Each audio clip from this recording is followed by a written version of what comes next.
मंगलम भगवान विष्णु मंगलम गरुडध्वजा मंगलम पुंडरीकाक्ष मंगलाय तनोहरि।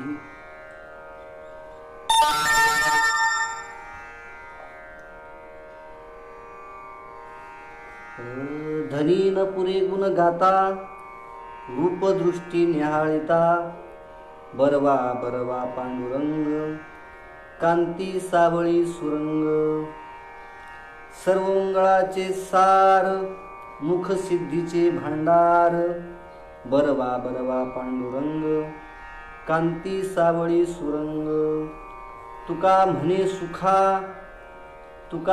सुखा अंत पार नाही रेखा बरवा बरवा पांडुरंग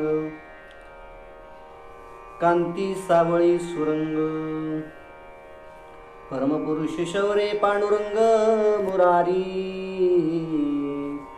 कमल नयन कान्हा गोपिकाची तहारी प्रगट निकट शोभे रुक्मिणी रम्यवामी सदय धवलहासं विठ्ठलं चिंतयामि पांडुरंगा करू प्रथम नमन दुसरे चरण संतांची या त्यांच्या कृपादानी कथेचा विस्तारू बाबाजी सद्गुरु दास तुका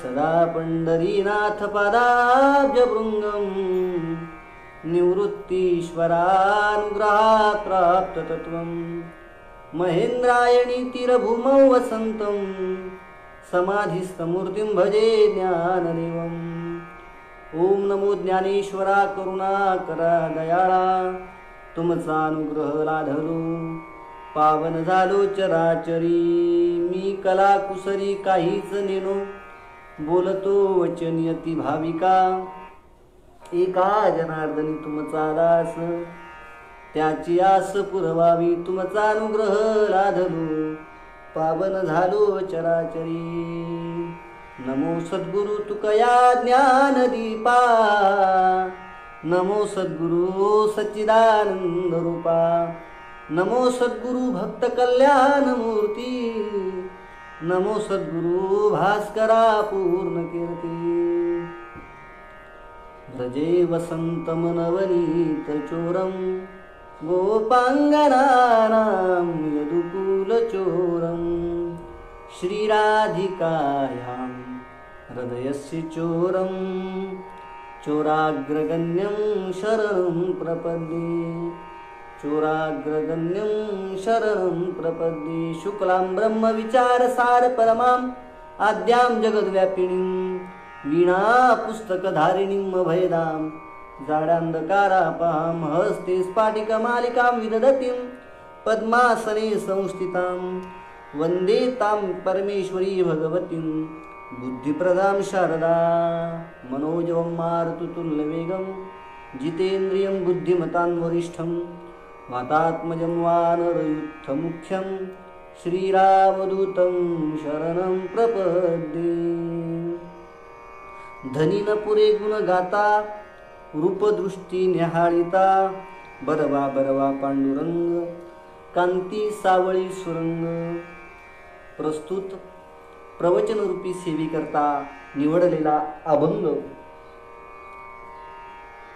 जगद्गुरु श्री संत तुकोबारायांचा असून या अभंगद्वारा जगद्गुरु तुकोबाराय भगवान परमात्म्याचं गुण वर्णन करत असताना भगवान परमात्म्याचं गुण वर्णन करून तो भगवान परमात्मा कसा आहे हे या अभंगद्वारा जगद्गुरु तुकोबाराय वर्णन करतायत. सेवेला सुरुवात करण्यापूर्वी थोडासा पर्याय द्यायचा तो असा, गेल्या अनेक दिवसापासून आपल्या या विठू मायेचा सागर या फेसबुक पेजवर आमचे किरणदादा यांच्या माध्यमातून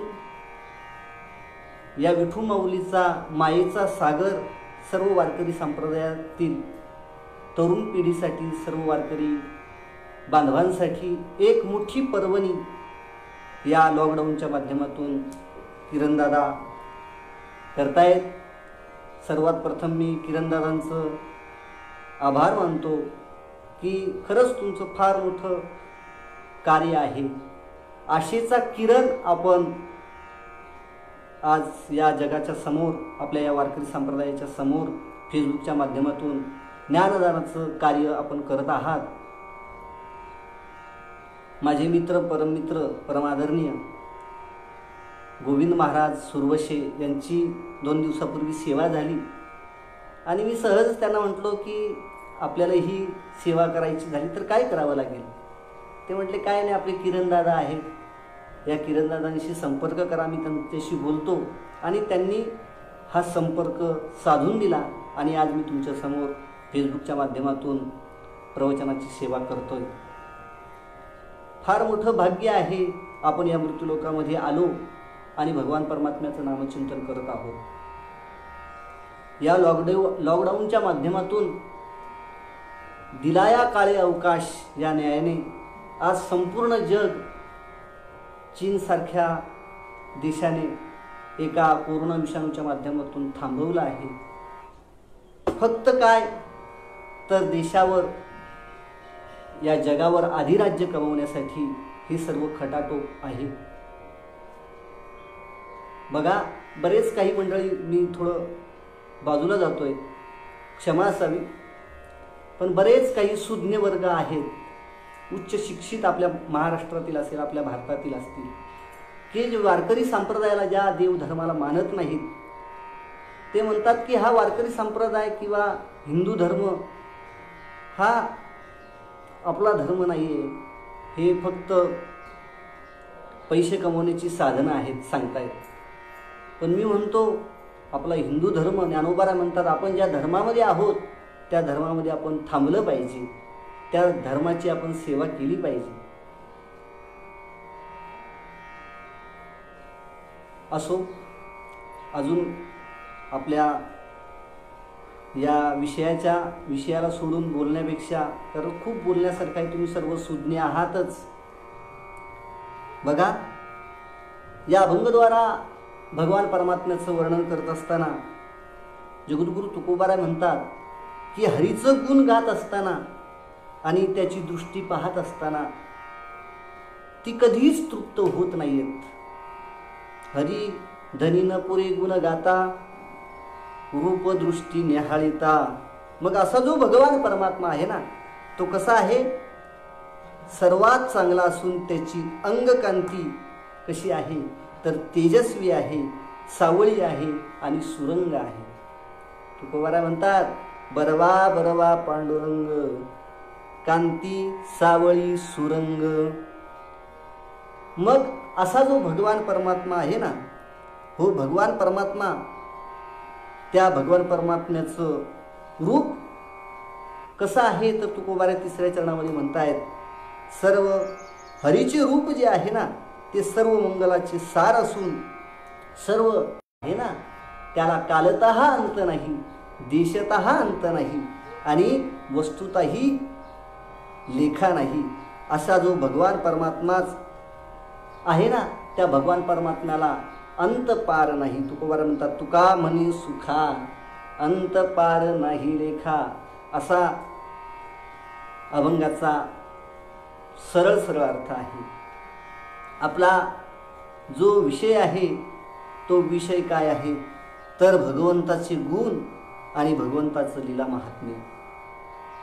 बघा, भगवंताचे गुण कसे आहेत तर अगाध आहेत. त्या भगवान परमात्म्याचे गुण गात असताना तुकोबारायच एका अभंगामध्ये म्हणतायत की अनंत म्हणती माझी या स्वामीची, अनंत गुण त्याचे. चालू मला वाटलं नेटवर्क जातं त्याच्यामुळे बंद झालं काय, तर बंद नाही, चालू आहे. तर अनंत माझे स्वामी जे आहेत ते भगवान परमात्म्याचं नाव ही अनंत आहे. तो भगवान परमात्मा दिसायलाही कसा आहे तर सुंदर आहे, त्याचे गुणही अनंत आहे. मग शास्त्रकार म्हणतात का या भगवान परमात्म्याने जे गुण गायलेले आहेत तो निर्गुण असणारा भगवान परमात्मा आहे. हा निर्गुण परमात्मा तो तुमच्या आमच्यासाठी सगुण का झाला? तर संत प्रमाण आहे, एकलेची न कंठी. त्या भगवान परमात्म्याला एकट्याला करमत नव्हतं, म्हणून त्यांनी ही 14 भुवन निर्माण केलेली आहेत. मग लक्षात घ्या, त्या भगवान परमात्म्याने प्रत्येक माणसाला गुण आवडत असतात. प्रत्येकाला आपलं गुण वर्णन करावं, आपले गुण गावं असं प्रत्येक माणसाला वाटत असतं. तसंच देवालाही तसंच वाटतं की आपण भगवान या भक्तांनी भक्तीच्या माध्यमातून आपले गुण वर्णन करावं. मग ज्ञानोबाराय भगवान परमात्म्याचं वर्णन करत असताना म्हटलंय की तो भगवान परमात्मा कसा आहे, तर ऐश्वर्यवान आहे, संपन्नवान आहे.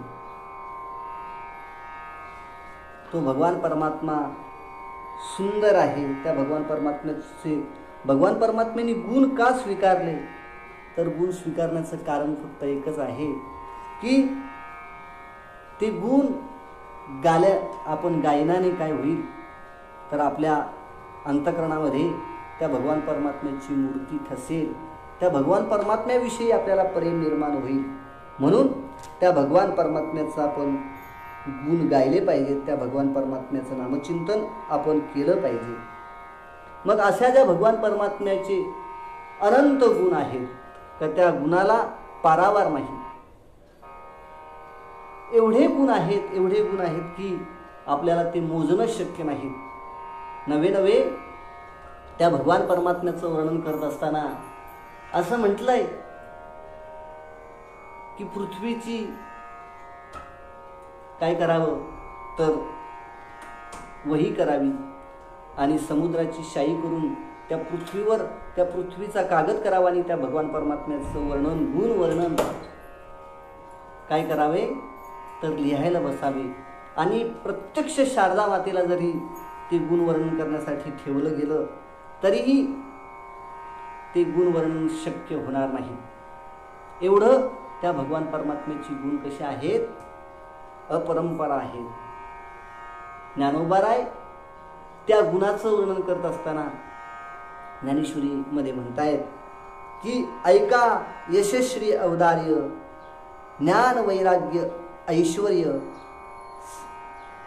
हे साही गुणवर्य वसती जेथ.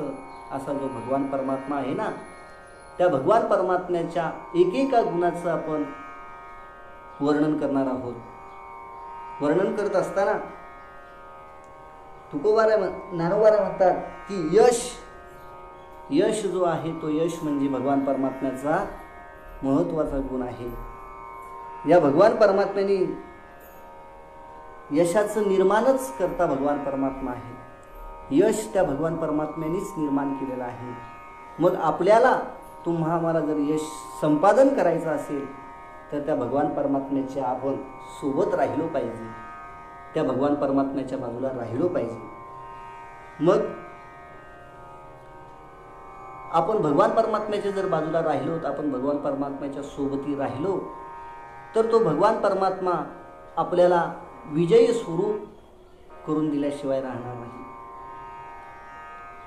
बघा, रामायणातला प्रसंग तुम्हाला सर्वांना ज्ञात आहे की रामायणामध्ये ज्यावेळेस सुग्रीव आणि वाली यांचं युद्धासाठी प्रभू रामचंद्र त्या सुग्रीवाला सांगतायत की तू काय कर, त्या वालीला युद्धासाठी पाचारण कर. त्यावेळेस सुग्रीव म्हणतो की दादा, प्रभू त्या वालीला युद्धासाठी पाचारण करण्यासाठी काही हरकत नाही, पण तो वाली असा आहे की त्याच्यासोबत जर युद्ध करायला गेलो तर समोरचा जो युद्ध करणारा आहे त्याची अर्धी शक्ती त्या वालीच्या अंगामध्ये जात असते आणि तिथे हरणं हाच पर्याय आहे. त्याला शरणागत गेल्याशिवाय पर्याय नाही. आणि म्हणून युद्ध करायची माझी इच्छा नाही, पण भगवान परमात्म्याने सांगावं की तू बिनधास्त युद्धाला तयार हो, कारण मी तुझ्या सोबती आहे, मी तुझ्या सोबत आहे. आणि मग भगवान परमात्म्याने प्रोत्साहन दिल्यानंतर सुग्रीव त्या वालीसोबत युद्ध करण्यासाठी तयार झालेला आहे. आणि युद्ध करता करता मात्र पहिल्या दिवशी युद्ध करताना प्रभू रामचंद्रांनाही वाली आणि सुग्रीव यांच्यातला फरक मात्र जाणवला नाही. परिणाम वालीकडून बेदम मार खावा लागलेला आहे सुग्रीवाला. आणि सुग्रीवाला मार खायला लागल्यानंतर सुग्रीव प्रभू रामचंद्रांना म्हणतायत की देवा, तुम्ही मला मारणार आहात काय? तुमचा प्लॅन काय आहे नक्की मला सांगा. कारण तो जो सुग्रीव वाली आहे ना, मग प्रभू रामचंद्रांनी सांगावं की अहो, तुमच्यातला दोघांच्यातला फरकच मला जाणवत नसल्यामुळे मी कोणावर बाण मारू हे मला संभ्रमात मी पडल्यामुळे मी त्याचा वध करू शकलो नाही. आता पुन्हाही तू उद्या सकाळी काय कर, युद्धाला प्राचारण कर. आणि पाचारण केल्यानंतर मी तुझ्या गळ्यामध्ये विजयाची माला घालतोय, आणि विजयाची माला घातल्यानंतर तुझा विजय निश्चित आहे मी सांगतोय. आणि मग दुसऱ्या दिवशी भगवान परमात्म्याने तिथली फुलं जमा करावी आणि एक फुलांचा हार त्या सुग्रीवाच्या गळ्यात घालावा. आणि घातल्यानंतर काय करावं तर त्या सुग्रीवाला युद्धासाठी पाठवलेला आहे आणि प्रभू रामचंद्रांनी ते युद्ध सुग्रीवाच्या माध्यमातून जिंकलेलं आहे बालीला मारून. मला सांगण्याचं तात्पर्य फक्त लक्षात घ्या की तो भगवान परमात्मा ज्या बाजूला असेल त्या बाजूला यश ही 100% आहे. मग तुम्हाला महाभारतातलाही प्रसंग असाच सांगता येईल की कौरव आणि पांडव यांच्यामध्ये युद्धाची ज्यावेळेस रणभूमीवर जमलेले आहेत आणि रणभूमीवर जमल्यानंतर काय व्हावं तर अर्जुनाने भगवान परमात्म्याला सांगावं की सेनयोरु भयोर्मध्ये रथम स्थापयिष्यत. हे देवा, माझा तू रथ काय कर दोन्ही सैन्याच्या मध्ये आणि उभा करून मला ज्यांच्यासोबत युद्ध करायचं आहे त्यांना मला पाहू दे, आणि पाहिल्यानंतर मी युद्धाला तयार होईन. भगवान परमात्म्याने अर्जुनाचा रथ दोन्ही सैन्याच्या मध्ये उभा केलेला आहे. उभा करत असताना भीष्माचार्य, द्रोणाचार्य, कृपाचार्य यांच्या समोरच रथ उभा केलेला आहे. आणि मग रथ उभा केल्यानंतर अर्जुनाला मोह निर्माण झालेला आहे की हे देवा, मला हे युद्धही नको, हे राज्यही नको, कारण मी ज्यांना मारणार आहे ते कोण आहे तर हा पार्थ द्रोणाचा केला जिने धनुर्वेद मध्ये दिला, किंवा हा भीष्मा गंगानंदन, हा भीष्माचार्य ज्यांनी आमच्या कुळाचं रक्षण केलेलं आहे. आणि हे एकेकाचिनी मनोव्यापारी म्हटलंय की हे एक एक युद्ध करणारे जे वीर आहेत ना, हे वीर म्हणजे हे एकटा भीष्माक्षिणी सैन्य होतं. तर किती सैन्य होतं तर 11 अक्षिणी सैन्य होतं. आणि पांडवांच्या बाजूला फक्त 7 अक्षोणी सैन्य होते. तरीही युद्ध कोणाचं झालेलं आहे? कौरवांचं पांडवांचं युद्धामध्ये विजय मात्र कोणाचा झालेला आहे तर पांडवांचाच झालेला आहे. का तर वास्तविक पाहता पांडवांच्या बाजूला फक्त हे 5 पांडव आणि काही योद्धे सोडले तर एवढे काही बलवान योद्धे नव्हते. मात्र कौरवांच्या बाजूला चांगले योद्धे असतानाही मात्र विजय मात्र कोणाचा झालेला आहे तर माझ्या पांडवांचाच युद्ध झालेला आहे. का माझ्या पांडवांचा युद्ध झाला, युद्ध जिंकलेलं आहे? त्याचं कारण की जो भगवान परमात्मा आहे तो भगवान परमात्मा त्या पांडवांवर अतिशय प्रेम करतोय आणि तो भगवान परमात्मा यश संपादन करणारा असा जो भगवान परमात्मा असल्याने, यश हा त्याच्यामध्ये गुण असल्याने, तो भगवान परमात्मा पांडवांच्या बाजूने असल्याने ते युद्ध